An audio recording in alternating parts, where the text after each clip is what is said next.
ঈদ উপলক্ষে রাজধানীর বিনোদন কেন্দ্রগুলোতে ভিড় বাড়তে শুরু করেছে। রমনা পার্ক থেকে ঈদ বিনোদনের খবর জানতে যুক্ত হব সহকর্মী কিশোর জাহানের সাথে। কিশোর, আজকে ঈদের দ্বিতীয় দিন, সকাল থেকেই মানুষজন ঘুরতে বেরিয়ে পড়েছেন। কি অবস্থা দেখতে পাচ্ছেন? আসলে ঈদ উদযাপনের খবরাখবর আপনার কাছ থেকে জানতে চাই।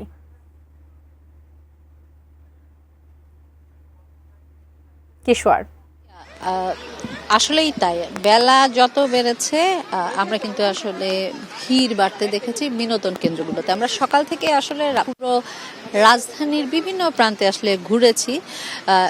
মূলত 11টার পরে আসলে 11:30টার পর থেকেই আমরা কিন্তু বিনোদন কেন্দ্রগুলোতে একটু যদি বলি যে মানুষ আসার যেই স্রোত সেটা কিছুটা বেড়েছে। সকাল থেকে কিছু মানুষ ছিলেন আসলে, যেহেতু ঈদের পরের দিন স্বভাবতই প্রথম দিনটি যেহেতু বরাবরের মতো সবসময় একটু বেশি ঘোরাঘুরি হয়, সেহেতু দ্বিতীয় দিনে এসে আসলে ছুটির দিন, স্কুল বন্ধ এবং অভিভাবকদের যেহেতু অফিস নেই, সব মিলিয়ে একটু অলস সময় পার করা, একটু ভালো সময় পার করা। অ্যান্টিব্যাকটেরিয়াল অ্যাডিটিভ যুক্ত সেরা ওয়াটার ট্যাঙ্ক বিশুদ্ধ পানিতে ব্যাকটেরিয়া জন্মাতে দেয় না।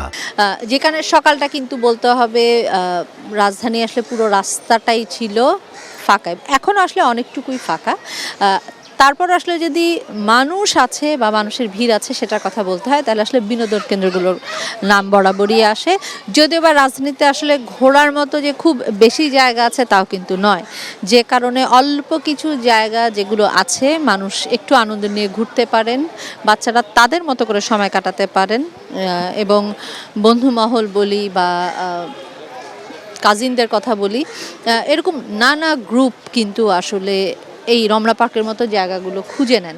কারণ এখানে আসলে নানা বয়সী মানুষের জন্য সব ধরনের বিনোদনের একটা সমন্বয় আছে বলা যাবে। তবে যখন আসলে কথা বলছিলাম, এখানে যারা এসছেন, ঘুরতে এসছেন, ছুটিটা কেমন কাটাচ্ছিলেন জানার চেষ্টা করছিলাম, একটা কথা কিন্তু তাসফিয়া খুব স্পষ্ট মনে হয়েছে যে এখানে আসলে যারা ঘুরতে এসেছেন, বুড়ো থেকে তরুণ যাদের কথাই বলি বা ছোট শিশু, সবাই কিন্তু শিশু পার্কটির কথা বারবার ঘুরে ফিরে বলছিলেন যে একটা সময় শিশু পার্ক ছিল, বিনোদনের একটা বড় জায়গা ছিল।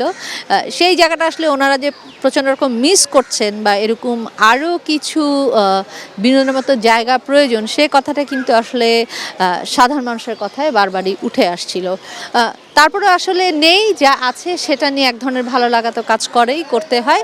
সেই জায়গা থেকেও কিন্তু একটা সন্তুষ্টির জায়গা আছে, কারণ যারা আসছিলেন তারাও বলছিলেন আসলে রমনা পার্কের মতো জায়গায় এলে যেহেতু সব বয়সী সবার জন্য বিনোদনের একটা স্পেস আছে, সেহেতুই এখানে আসলে ঘুরতে আসা। তো আসলে বেলা যত বাড়ছে তাসফিয়া, এই এখন যে আসলে যেই চাপটা দেখছেন, দুপুরের দিকে হয়তো বা কিছুটা কমবে, তারপরে কিন্তু স্রোত আবার বাড়বে।